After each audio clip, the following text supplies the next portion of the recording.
meat cake. Fury as the WI are banned from giving homemade cakes to old people in hospital. In court again, the Soham detective accused of conspiring to pervert the course of justice. And a walking marvel, how little Bethany's battled back to health despite losing a leg.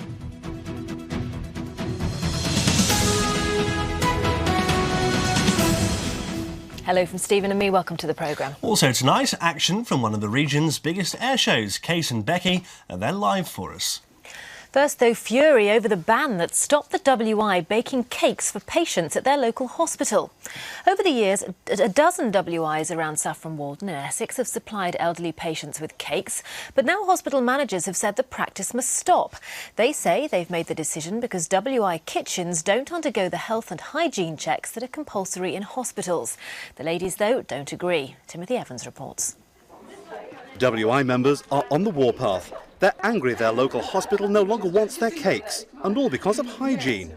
Properly baked cakes, yes, there isn't a risk, is there? No.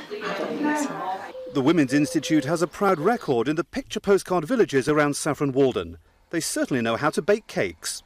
I'll get those ready. Suddenly the WI is in the media spotlight. It's nothing to do with nude calendars. This time, everyone wants to know the secret of a good cake. Members of a dozen women's institutes have been taking it in turns to make cakes for the local hospital, one a month. Now, though, Saffron Walden Community Hospital has said it must come to an end. I think it's a real shame because the patients do look forward to having their monthly homemade cakes. We feel if they've survived, in many cases, 2 world wars, and most of them at least 1, we're sure they're not going to suffer from our homemade cakes. Well, I'm very cross because it is a community hospital and we've always been told how much they do enjoy it all, and we enjoy doing it. Around the region, WI members prepare cakes for local markets. They're always the most popular items. Many customers return week after week for their favourite cakes, biscuits and buns. The community hospital at Saffron Walden cares for mainly elderly patients, many of them recovering from strokes or surgery. We'd like to say thank you to the Women's Institute. They do lots of good work in the hospital besides providing cakes. It's very unfortunate this has happened, but obviously we do care for very vulnerable sick patients, and we do have to take every precaution to ensure everything that they receive from us comes from a source that we know is inspected and monitored regularly. The WI members say the hospital should be more concerned about MRSA and other bugs rather than their cakes. Well, I'm in the middle of Saffron Walden, complete with a genuine Women's Institute cake. It's chocolate, and although it's melting slightly in the heat, it still looks fairly tempting. Let's see what local people make of this whole row. Do you think this could be a health hazard in any way? No, I'm sure it couldn't. It's goodwill of all the women of the Women's Institute. I think it's a ridiculous thing. Excellent. Nothing wrong with that at all. You wouldn't see that as a health hazard? No, certainly not. Delicious. A health hazard? Not at all. No, absolute rubbish what they say. Do I have some more? At this point, I'd better come clean and admit that I'm the son of a member of the Women's Institute. I was brought up on a whole variety of homemade cakes and indeed survived to tell the tale. Timothy Evans, Anglia News, Saffron Walden. Well, some fairly conclusive opinions there. I thought he was going to admit that he'd baked that cake. If you've got a view on that story, do let us know. Well, next tonight, a detective who worked as a family liaison officer in the Soham murder inquiry has gone on trial today at the Old Bailey in London.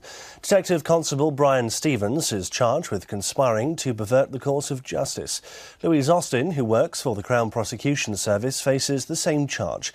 Matthew Hudson's been following the case. He sent us this report. A day of legal arguments here at the Old Bailey. Detective Constable Brian Stevens and his friend, the Crown prosecution worker Louise Austin, arrived here this morning in separate taxis. Stevens, of course, first came to the public's attention when he was family liaison officer to the Chapman family during the Soham inquiry. He read a poem during a service of remembrance at Ely Cathedral. The defendants each face one charge of conspiring to pervert the course of justice. The charges date back to just after a separate trial at Snaresbrook Crown Court Court, which collapsed. The Crown offered no evidence against Stevens on child pornography charges. The nub of the prosecution case in this instance is that the two of them conspired to give him a false alibi, something that they both strenuously deny. The jury is expected to be sworn in tomorrow morning and the trial proper will start then. It's expected to last between 2 and 3 weeks. Matthew Hudson reporting there. Now, when Bethany Levitt from Stowmarket had part of her leg amputated as a baby, no one knew exactly what the future would hold for her. But 18 months on, she's amazed doctors and surgeons by taking her first steps with a tiny artificial leg. Simon Newton went to meet a remarkable little girl. Keeping tabs on a toddler requires eyes in the back of your head. But for little Bethany Levitt's mum, Hayley from Stowmarket, every step her daughter takes is a moment to treasure. It means the world to us now because obviously she uses it and she's just like any normal 18-month-old baby, into everything. Just means the world to us, really. When Bethany was a baby, her heart stopped for 40 minutes. Doctors discovered she had a rare heart condition. They tried to treat it with drugs injected into her leg, but things went wrong. The treatment left her left leg paralysed, and eventually surgeons at Guy's Hospital in London were forced to amputate it at the knee. It was the worst time of our lives. It's any parent's worst nightmare. It was terrible, really, because we had a baby in hospital, and our daughter, who was 3 at the time, she was at home here. You were sort of torn between them both, and it was just awful. Bethany's new prosthetic leg was fitted in April. At first, she wasn't that keen, but then one day came the moment her mum and dad, Darren, had waited for. She'd been pushing a little trolley along for quite some time, and then all of a sudden she let go, and my husband was eating his dinner, and she just did it then. She let go and walked to the radiator, and I think, well, we almost cried because it was lovely to see and to know that she could actually walk on her own. It was just great, really. She's quite a handful. Yes, she's into everything. This doesn't faze her at all. She's just like any normal little girl. Because Bethany is growing so fast, she has to have the leg lengthened every couple of months. When she's older, she'll probably need 3 legs a year. Doctors still monitor her heart, but they're delighted with her progress. For Hayley, the only problem now is keeping up with her. Simon Newton, Anglia News, Stowmarket. She's smashing, isn't she? What a lovely little girl. Yeah. Well, you're watching Anglia tonight. Nice to have you with us. Still plenty to come this evening, so don't go away. Yes, are you off on holiday with your family this summer? Because if you are, you'll be getting some to beat this lot. They're all going on a summer holiday, all 111 of them. Great-grandpa George reckons it's the only way of getting his enormous family together. But do they get on? We'll tell you later. First, more news, and a teacher from Norwich has been found dead after a fall in the Scottish Highlands. 53-year-old Ian Martin was walking the 3,500-foot peak at Glen Etive near Glencoe when he fell on a steep slope. Mountain rescue teams searched through the night and were joined by search and rescue helicopters yesterday morning. They found his body on the northwestern slopes of the mountain early in the afternoon. An investigation's been launched to find out what caused a blaze at an industrial estate in Essex. Firefighters were called to Saltcoats Industrial Estate in Southwood and Ferrers around 9:30 last night. Fire took hold in a woodwork unit. It took fire crews more than 2.5 hours to put it out. A millionaire racehorse owner today won the right to evict his former mistress and her mother from a country house in Newmarket. Ivan Allen, who's now based in Singapore, went to the High Court to get a possession order for the Gables, a house next to Newmarket's Gallops. Gloria Clibbery and her mother Marguerite have now been given a month to leave. They had argued that Mr Allen had said they could stay for as long as they liked, a claim Mr Allen denied. His relationship with Miss Clibbery ended 4 years ago. The soccer star said Trevor Brooking has been made a freeman of the borough of Brentwood. The former West Ham and England midfielder lives in the town and has been recognised for his service to the community, including organising football summer schools for local youngsters. He's currently Director of Football Development at the Football Association. Large crowds gathered on the Broads today to enjoy one of the highlights of Wroxham Regatta Week. With conditions perfect, hundreds of craft took part in today's racing programme. Organisers say this year's event has been a big success thanks to the improved weather. The regatta continues until Sunday. Well, there have been twists, turns, loops and dives. No, we're not talking about the latest Coronation Street storyline. In fact, the 8th Lowestoft Air Show has been in town. They've had a glorious day for it, as have Kate and Becky, who, lucky things, have spent their day off down there.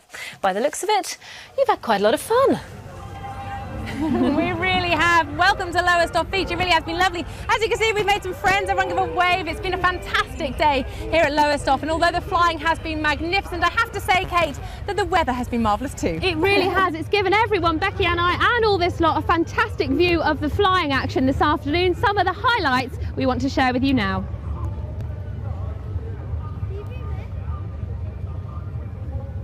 Be on it.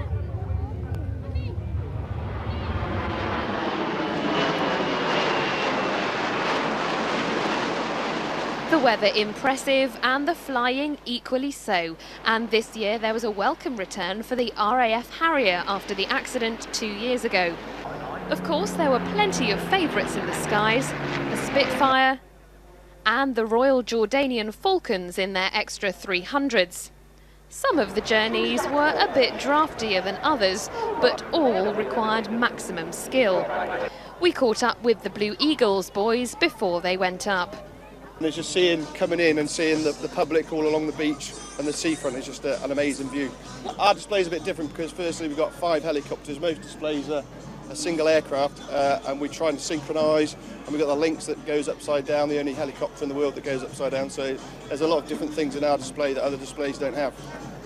The big change this year was the donation system. Everyone today and tomorrow will be asked for £1, which will help fund the air show. Well, we've come to the point where the European funding is going to run out, so we need to think very seriously about how we're going to be able to organise and fund the air show next year.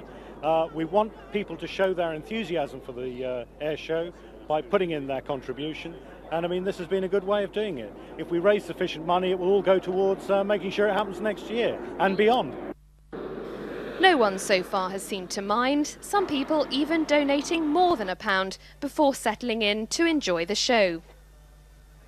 The Battle of Britain memorial flight, an important element of course, and then the RAF and the RNLI put on a joint show.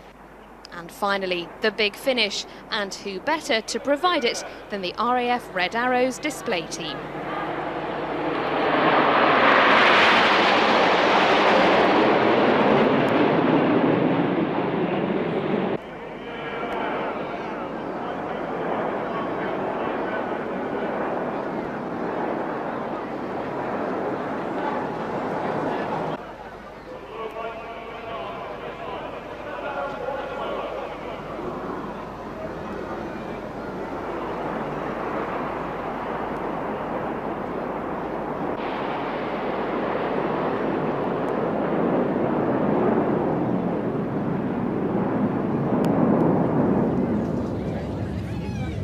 You know what, those Red Arrows were absolutely awesome. We were along this promenade and it was completely packed and everyone was standing like this. Actually, talking of packed, they're hoping they'll beat their 250,000 mark that they hit last year.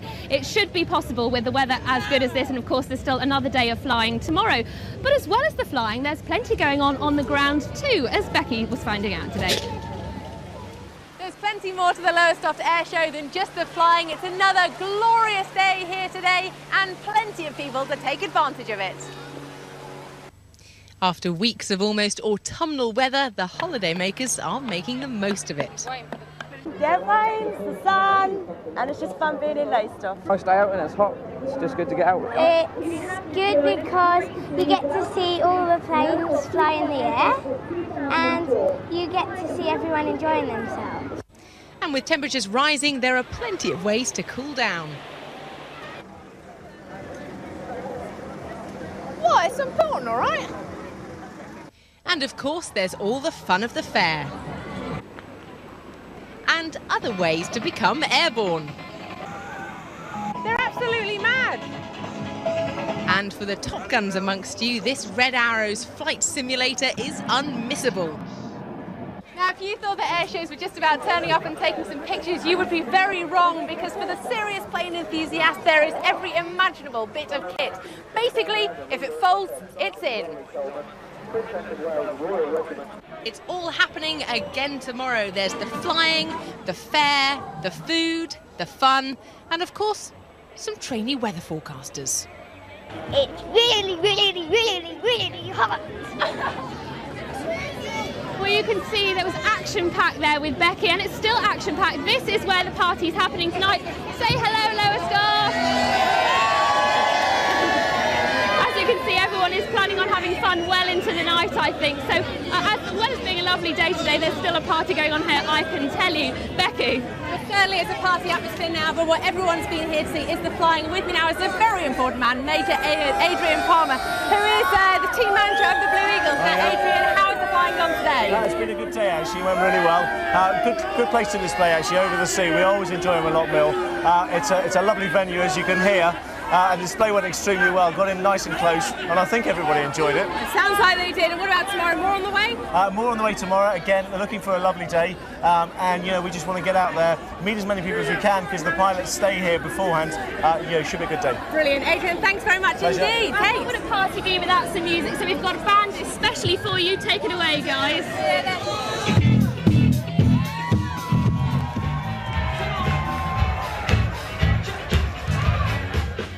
Fantastic. I think we're missing out. I think we are. Great time, aren't tomorrow to go, so yep. Maybe it's not too late. Indeed. So, a glorious day at the air show. Summer definitely back. And I gather there's more on the way for the weekend, Sara. Well, it's looking good. I hope that Kate and Ms Manton have got their sunscreen on, because I know that sometimes I've seen them not wear it, Miss Manton. I hope she's got it on, but she's not going to need it so much tomorrow if we're at the air show to start things off. Not a great start tomorrow.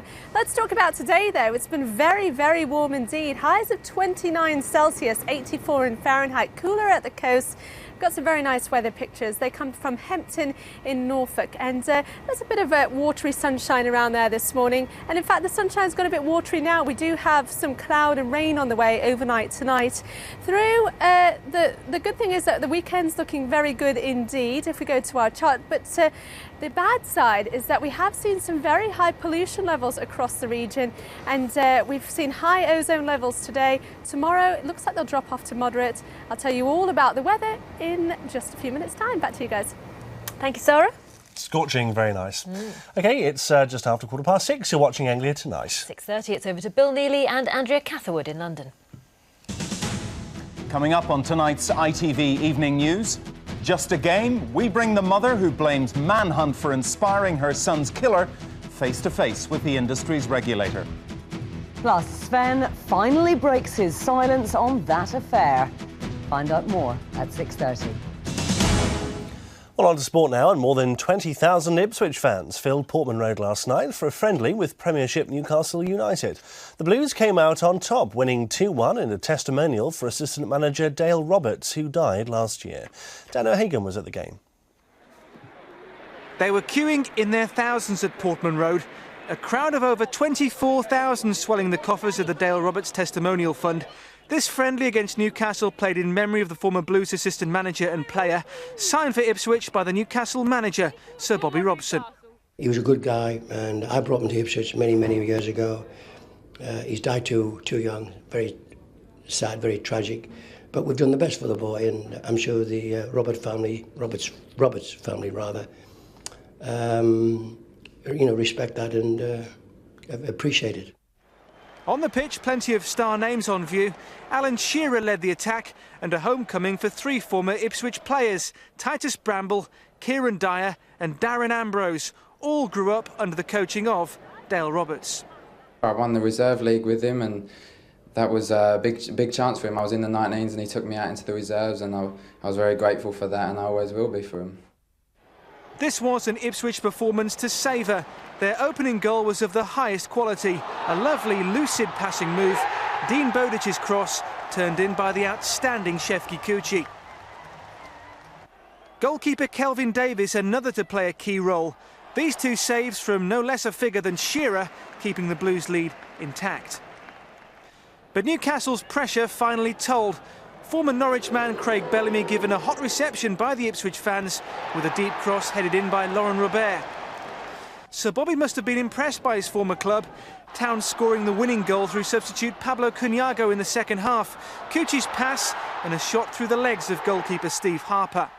When you see the likes of Shearer and Bellamy and Dyer and Robert, fantastic players, and what a great opportunity for our players. And that's what I've said to them, you know, if you want to play at this level, you've got to live with this. And I mean, it's good. I'm not going to be a killjoy, I'm delighted, but we've beaten 2 Premiership sides now, and not got a point.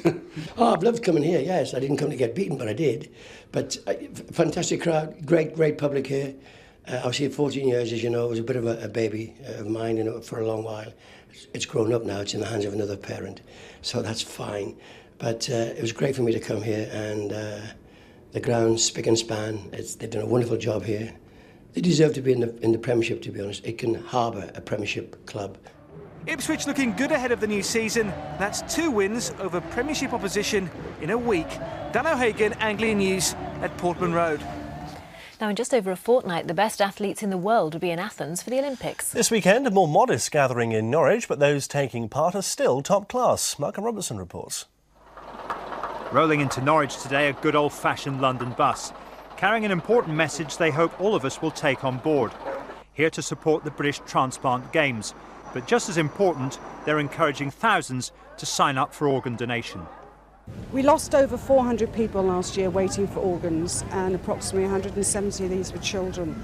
43% of people were refusing at the time of asking for donation because their next of kin didn't know the potential donor's wishes.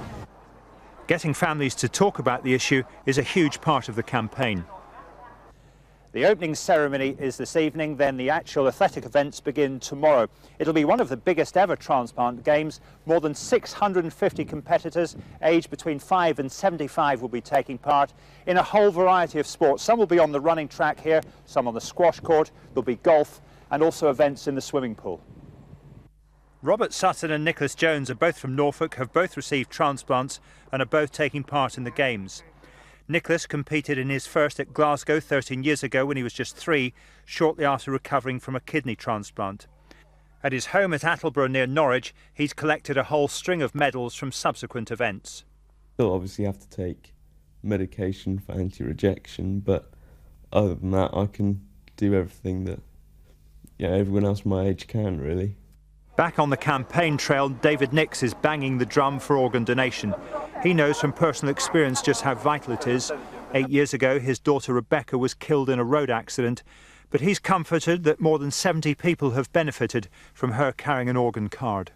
The knowledge that she was even able to help sort of enhance one person's life would have been enough, but the fact that she was able to sort of try and help 74 was of even greater benefit.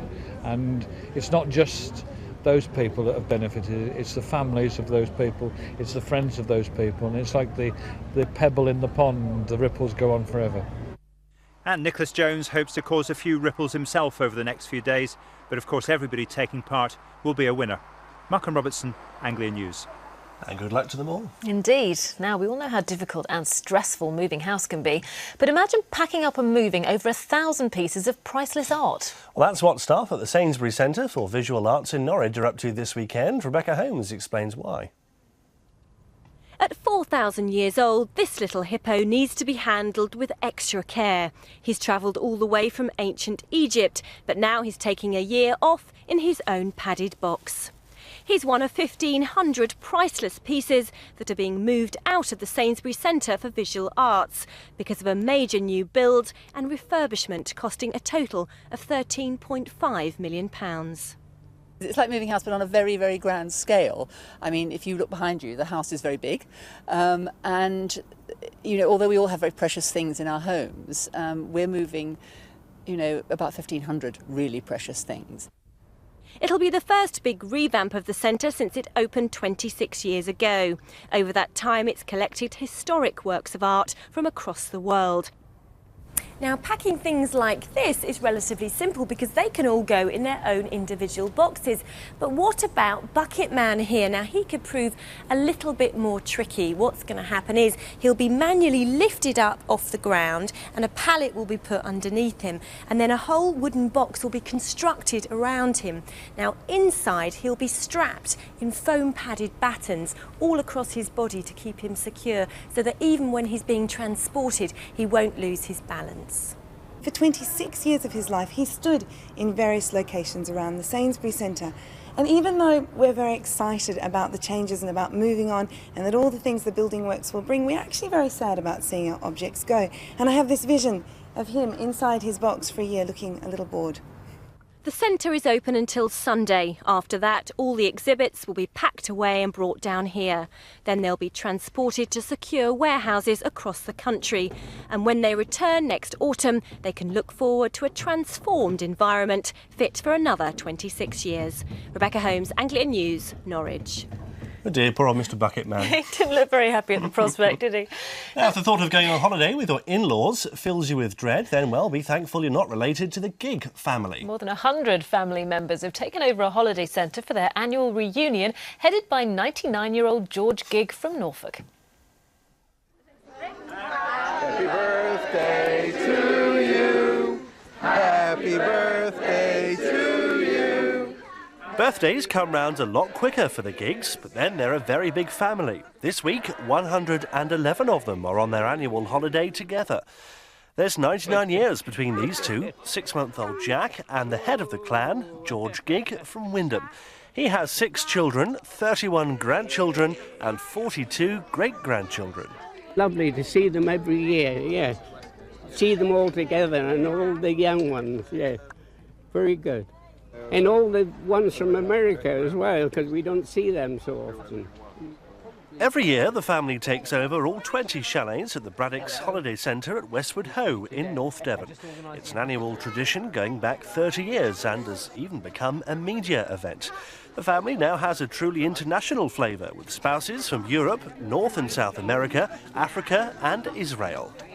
Oh, it's just fantastic. This year, my wife Louise and her 4 siblings are here this year, and that's uncommon to have them all together. We don't do that in the States.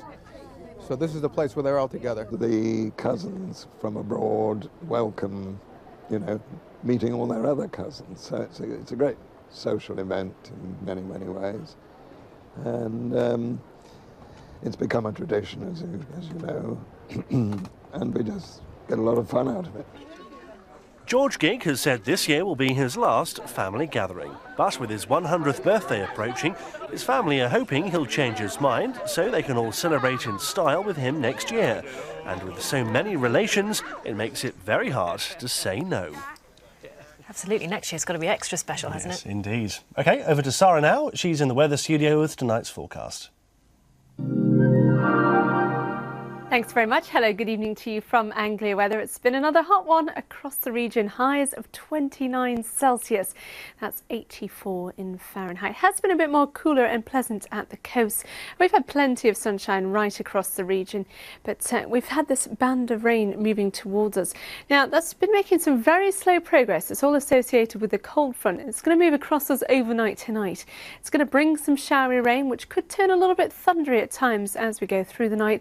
It's clearing off all the time there. So tomorrow morning we might just have a little bit of a grey start, particularly in the east of the region, but high pressure, another area of high pressure is building in behind it, and that's great news for the weekend, particularly if you do like the sunshine and the nice warm temperatures. The only thing to say about the weekend is there's always going to be a lot of cloud around, just lingering off the coast, and that could keep temperatures pegged back there. We'll see a bit of an easterly setting in as well as we go towards Sunday, so it will be a little bit cooler there. So through this evening we might just start to see the first of that thundery weather, but it's really going to cross the region overnight tonight. Not everyone's seeing thunder, but certainly most places seeing a little bit of showery rain, and lows between 14 and 17 Celsius, which gives us a bit of a grey start tomorrow morning, especially in the east. Some mist around just right across the region, but the sunshine's going to burn through that. It's an improving day, and highs tomorrow 24, 25 Celsius, so not quite as hot as today. In fact, some spots might just see 22 because there'll be a varying amount of cloud around. And then as we head into the outlook, weekend's looking great, really. Highs around 25, 26. As we start to move into next week, we're going to see temperatures on the rise. And by Monday, Tuesday, we could see highs of 28, 29, maybe even to the 30s Celsius. Always plenty of cloud around through the weekend, but it's looking pretty good. And here comes your pollen count.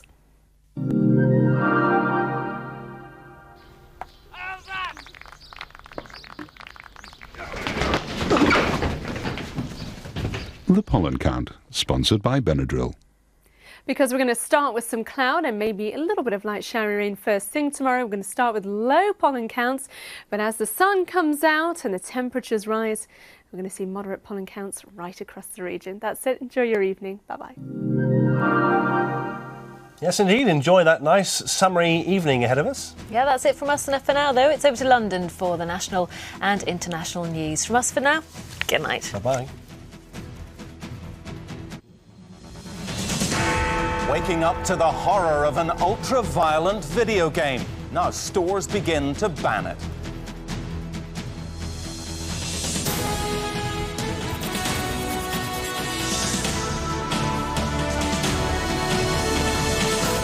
Tonight, we bring a grieving mother face to face with an industry that says, don't blame us. Also tonight, submerged world. We report from Bangladesh, 3/4 underwater. Millions of Bangladeshis are now living in desperate circumstances. The FA soap opera Sven finally breaks his silence. And animal warfare behind the front line of an escalating crisis.